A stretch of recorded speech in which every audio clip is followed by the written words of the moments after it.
저랑 같이 이제 하는데 여러분께서는 느낌만으로 좀 해주셨으면 좋겠습니다. 그렇게 하고 이제 나중에 이것들이 제가 여러분들의 지지와 박사님의 여러 가지의 그 전폭적인 지원을 받아서 좋은 자료로 내놓겠습니다. 80분부터 80분. 이게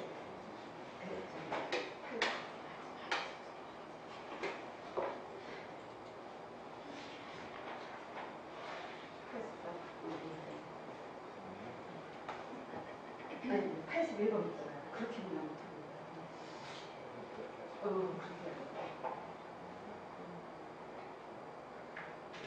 그래서요, 지금 이거는, 이거 읽어요. 다음 거 읽어요. 이거 하나. 아, 이거요? 이거 밑으로 내려면, 이거를. 그래서 제가 이거 귀화목을 정말 단순하게 접근을 했어요. 그래서 그것만 제가 어떤 그런 사진이라든지 발표하려고 이걸 하다 보니까 그게 아니더라고요. 제가 봤던 사진들 비슷비슷하고 처음에 제가 했던 거를 다 포맷을 바꿨습니다. 왜 그러냐면은 우리가 갑자기 어느 순간 내가 있는 게 아니잖아요. 그 조상들이 있잖아요. 그래서 우리의 지구의 46억년이 그거를 이해하지 않고 중간에 트라이 아이스의 귀화목만 발표한다는 의미가 없었습니다. 그렇게 해서 우리가 그 46억 년 전에 그 지질의 시간을 한번 같이 크게 한번 다 아시겠지만 같이 봐보겠습니다.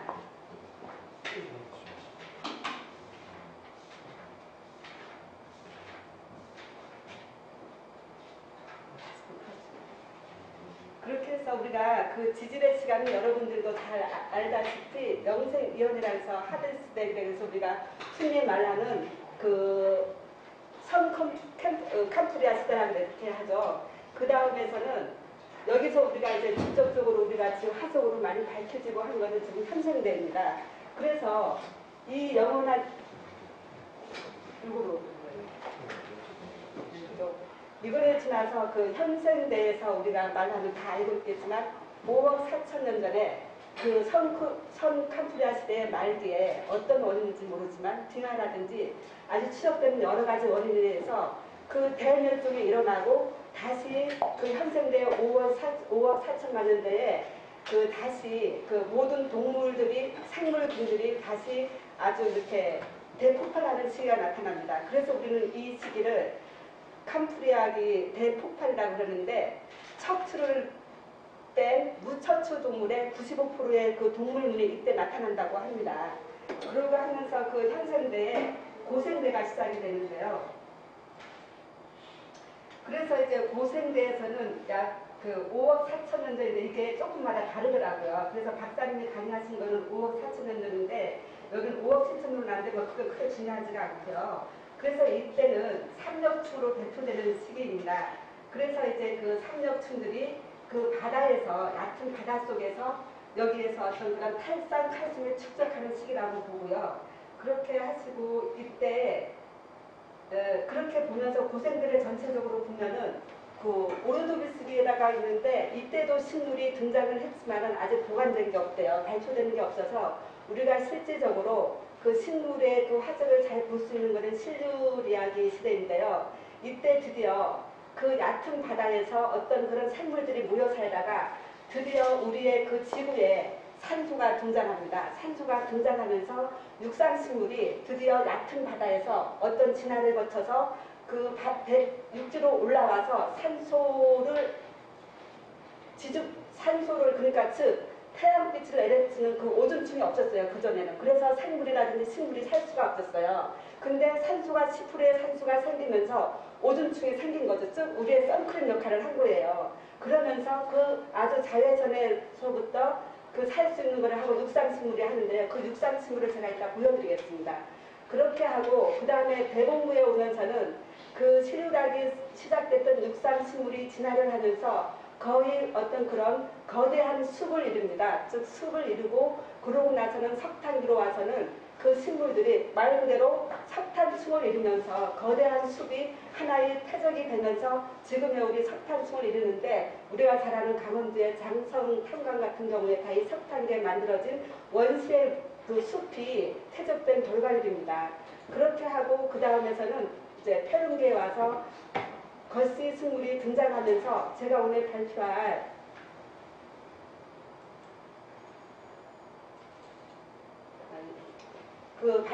그 중생대 초기에 시작되는 트라이아스기에서 이때 걸씨 식물, 즉 나자식물, 은행이라든지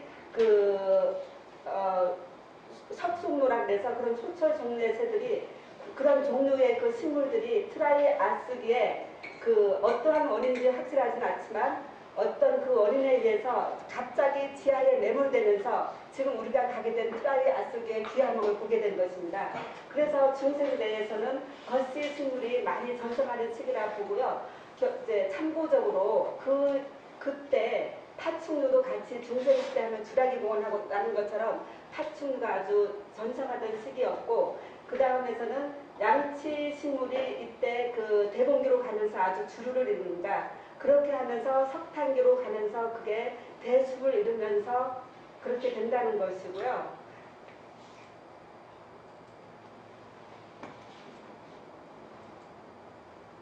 그리고 여기서 하나는 그 화석의 종류에는 세 가지가 있습니다. 제가 그 발표하는 귀화목은 그 지질시대의 목질부가 SiO2라는 거로 어떤 나무에 이때 나무는 걸씨 식물이거든요. 걸씨 식물인데 그 나무 속에 세포막 역할을 하는 셀룰로즈와 리그린이라는 게 있습니다. 드디어 이것이 있으면서 그 나무들이 자랄 수가 있대요. 왜냐하면 우리 몸에 의하면 중력을 이기는 근력이나 마찬가지라고 합니다. 그렇게 해서 그러한 목질부가 치환이 된 것입니다. 뭐로? SiO2로. SiO2는 어디서 나오냐면은 일단 광합성을 하면서 잘 자라던 나무들이 어느 날 홍수라든지 어떤 대륙의 지각의 변동에 의해서 갑자기 이러한 그 커다란 숲에 있는 나무들이 이렇게 지하에 묻히게 됩니다. 지하에 묻히게 되면은 이게 유기호흡을 하면은 다 부패가 돼서 나무의 흔적이 사라지는데 빠른 시간에 지하에 묻혔기 때문에 현기호흡을 하는 거예요. 무기호흡. 그렇기 때문에 산소와 접촉하지 않으면서 이게 부패할 시간이 지연되면서 그 사이에 그 물에 흐르던 얕은 물에 어떤 이유로든지 그건 화신제가 될 수도 있어요. 그래서 실제적으로 이거는 어떤 SiO2 귀함이라든지 사암에서 많이 발견되더라고요. 그래서 그 당시에 흐르던 그 물에는 바로 SiO2가 들어있던 거예요. 그래서 그 화산자의 어떤 그런 성분이 그 나무의 그 안으로 들어가서 치환이 되는 겁니다. 그래서 그 성분이 돌로 그거를 다시 만드는 건데 여긴 또 이것만 흐르지가 않겠죠. 뭐가 있냐면은 그 SiO2 말고 망간이라든지 칼슘이라든지 염소라든지 다양한 어떤 광석 물질이 여기서 흐릅니다. 그러면 그것도 같이 치환이 되면서 그거에 따라서 수정이 되기도 하고 석영이 되기도 하고 그렇게 해서 여러 가지의 모양으로 변하면서 우리가 현재 보는 그 뒤화석으로 변하게 됩니다. 그래서 이때의 그 식물 화석들은요 대부분 여기서 하나 넣고 그래서 이제 아까 최초의 그 육상식물이 오는데 이 육상식물에 또 하나 중요한 이유가 있습니다. 이 나무에는 간다발이 있었대요. 간다발은 뭐냐 하면은 바로 우리 몸에 있는 혈관이랑 마찬가지예요. 어떤 물질의 영양분을 옮겨줄 수가 있어요. 그렇게 해서 이걸 짓는데 이때 포자낭이 있다는 게 또 중요합니다. 포자낭이 있어서 이제 그 나무를 제가 보여드릴 거예요. 그렇게 해서 바로 이겁니다. 이게 아마 많이 보셨을 거예요. 쿡소냐라 그래서 우리의 처음으로 육상에 도달한 그 식물입니다. 그래서 여기서 보면은 Y자로에서 두 발로 되면서 끝에 포자가 되어 있는데 이게 아주 많은 은유를 갖고 있다고 하고요. 근데 이것은 잎이라든지 어떤 뿌리는 없습니다. 그렇게 해서 이거는 가상도입니다. 그때의 그 시대에 이러하게 했으니 그 쿡소냐가 이렇게 됐을 것이다. 얕은 바닷가 밑에. 그렇게 해서요. 이거는 이제 아까 보였던 그림은 영국에서 1930년에 그때 이제 이거를 이제 했다 그러고 잠깐만 여러분 상상해 보세요. 이 대기에는 아무것도 없었어요. 아직의 그 초록이라는 거는 발견할 수가 없어요. 근데 이 쿡소냐가 나타나면서 갑자기 그 짧은 시간에 이 메마른 대지를 완전 우리가 화석이라고 생각했던 대지를 완전 초록색으로 만들었대요. 그러면서 우리의 그 육지의 광합성을 많이 이끌어낸 그 최초의 식물입니다. 우리가 그 최초의 그 생명체함은 어디였죠? 호주에 갔었던 그 스투마 폴라이트였죠. 그러면서 물론 거기서부터 진화해 왔겠죠. 그렇게 하면서 이거는 화석으로 발견된 것입니다. 그래서 일단 식물은 여러 단계를 거치면서 진화해 왔는데 초기엔 녹주로, 그래서 스트로툴마라이튼 같은 경우는 청종류인데 그러한 단세포의 세포에서 다세포 그 복잡성을 증가시키면서 다세포로, 그러면서 입기로 선택로 이렇게 뭐 양치로 거치면 그러면서 드디어 속수식물 지금의 현화식물까지 오게 됩니다. 그렇게 해서요. 그러면 이렇게 되면 이제 아까 그 처음에 그 식물이 육상에 도달했을 때는 실루라기 그 시대인데, 이때 그러면서 드디어 산림이 형성되면서 이때 그러면 곤충류들이라든지 어떤 두 종류 그런 것들이 이제 그거에 그 환경에 맞춰서 생물들이 나타나기 시작합니다.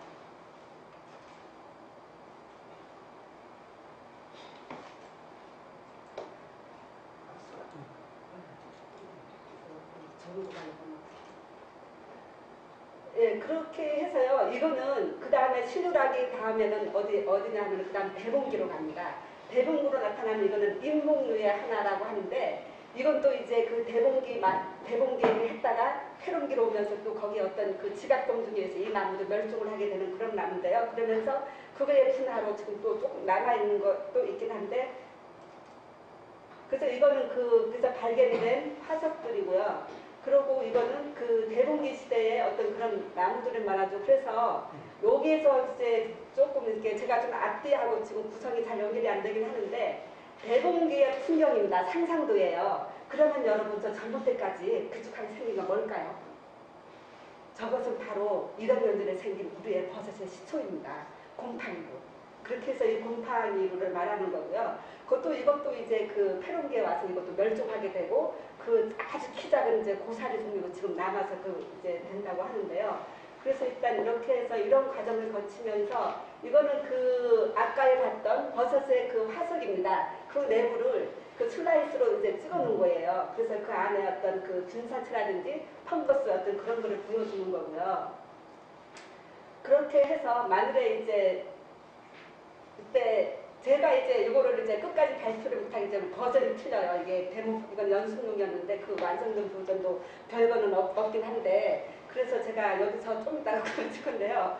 그래서 제가 앞으로 귀화목을 어떻게 이제 그 완성을 하려고 하냐면은, 처음에는 제가 그 탐사했던 그 사진을 열거하면서 거기에 대한 거를 나열하려고 제가 그거를 했는데, 공부를 하다 보니까 그게 아니었어요. 처음부터 우리가 그 지구에 그 어떤 식물이 자라거나 어떤 생물이 나타날 때는 때가 돼야 이것들이 나타나더라고요. 왜냐하면 지구의 화학 조성이라든지 어떤 대륙의 어떤 그런 그 온 기후라든지, 그래서 가장 중요한 게 지질이었어요. 그 기후인데 그 기후는 어떻게 이 시대에 그 결정이 되냐면은 대륙의 이동이라든지 태양의 어떤 복사열에 대한 에너지였어요. 그거에 따라서 그 생물들이 어떤 그런 조건들이 왔다 갔다 하고 대멸종을 하고 그런 사건들이 여러 번 나타나는데, 그거하고 연결해서 일단은 식물의 진화에 초점을 두고 귀화석을 그 시대에 그렇게 해서 멸종되는 단계를 같이 대입을 시키면서 화석하고 식물의 진화하고 기후하고 연결해서 귀화목을 한번 완성해 보겠습니다. 이것도 대봉기 시대 울창했던 그 하나의 나무를 이제 상상도 그려주는 건데요. 이게 지금 화석으로 남아있는 겁니다. 그렇게 해서 이거는 석탄기에 했던 그런 나무들이고요.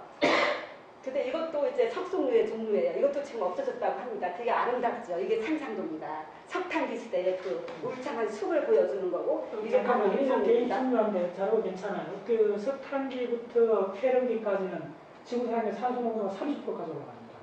그 산소 농도 높아지면 대부분 식물이나 동물이 커져요. 그러다가 폐렴기 말기에 2억 5천만 년 전에 산소 농도가 10% 떨어져요. 그러면서 지금 공룡기하게 쭉 전개되잖아요. 요게 지금 지구상에 있는 석탄이 대부분 요때 지금 만들어져요. 네.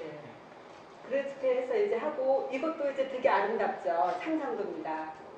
그렇게 해서 이때의 지구는 어떻게 되냐면은 여러분들이 다 아시다시피 그 성컴프레스 때 말기에서 고생대 초기에서는 대륙들이 나눠져 있었어요. 나눠져 있었는데 고생대 초기에서 중 들어오면서 대륙들이 다시 합쳐지기 시작합니다. 그렇게 해서 그 곤두나와 대륙이 생기고 로사리아 그 대륙이 생기는데, 즉 우리가 말하는 그 남반구 하면 어디 어디일까요? 남반구 하면 남반구 하면 저도 이거 공부하면서 확실하게 알았는데요. 그래서 남미 들어갔잖아요. 그러면은 남아메리카, 남북 대륙, 그 다음에 인도, 그 다음에 호주, 아프리카를 말하는 거예요. 그렇게 하면서 그 곤도와나의 그 대륙이 분리되면은 뭐가 생겼을까요?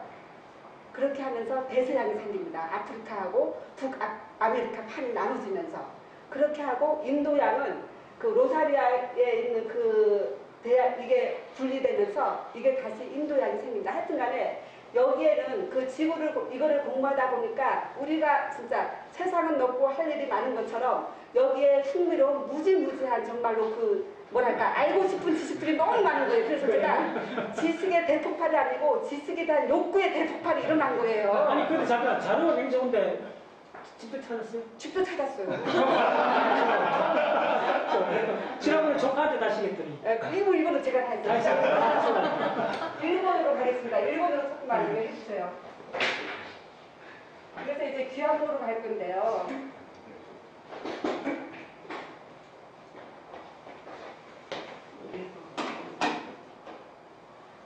아, 이거 아예. 그렇게 해서 이제 이러한 과정을 거쳐서 그 드디어 그 중생대에서 그 초기에 고생대는 끝나고 중생대 초기에 그 트라이 아스기로 들어옵니다.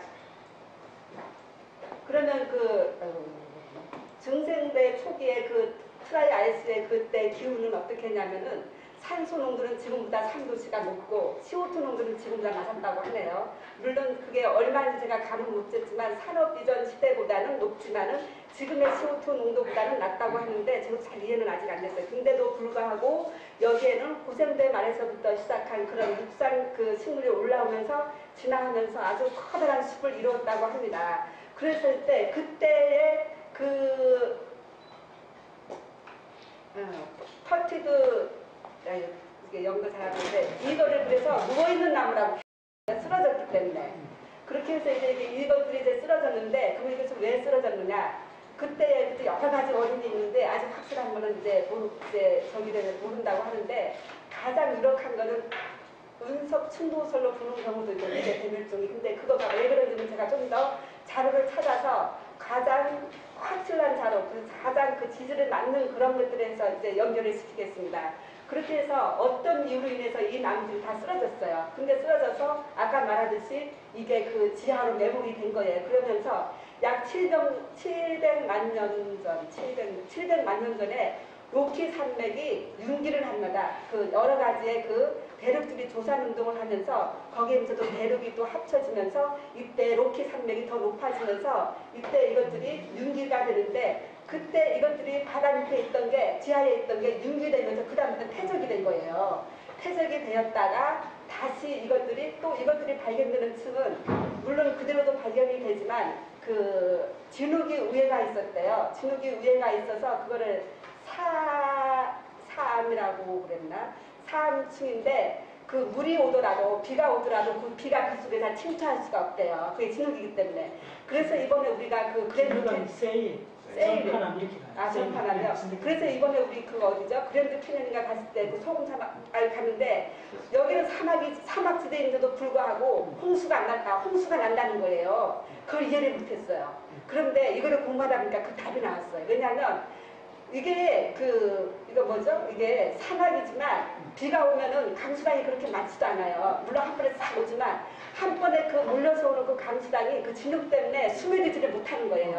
그래서 범람하게 된다는 거예요. 그래서 홍수가 된다는 거예요. 그런 게 한 것처럼 이 귀화석도 만약에 가장 그 비가 스며들었으면 침수를 받아서 이게 다 부패됐을 거 이게 많이 했을 텐데 그게 딱 보호를 해준 거예요. 한마디로 코팅 역할을 해준 거예요. 그렇게 해서 이게 잘 보호되는 이유 중에 하나도 있다고 그러더라고요. 그렇게 해서 이거는 그렇게 해서 이게 곁으로 보면은 이게 귀화석의 이제 정석입니다. 가장 이렇게 보여주는 건데요. 곁으로 보는 나무 태까지 다 살아있어요. 근데 속에 나무의 성분은 하나도 없어요. 다 치환됐어요. SiO2로. 그렇게 해서 이제 빨갛게 보이는 거는 이게 철하고 됐기 때문에 산화철로 되면서 빨갛게 보이는 거고 또 이제 뭐 검게 보이는 거는 탄소가 들어가서 이렇게 해서 이게 그 여러 가지 그 지질의 시간을 거치면서 이렇게 그 검게 보이고 그렇게 하는데 그래서 이거는 대부분 이제 서점인데 우리가 보소품으로 사용하진 않는데 대부분 장식용으로 많이 쓴다 그러고요.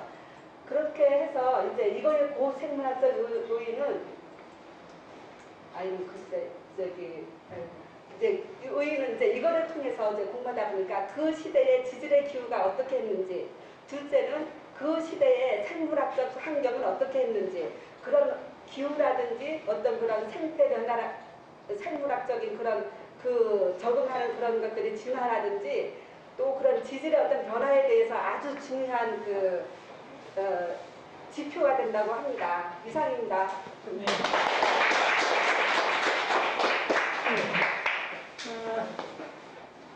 교환목 쪽으로는 뭐 그렇게 자료가 많지 않네요.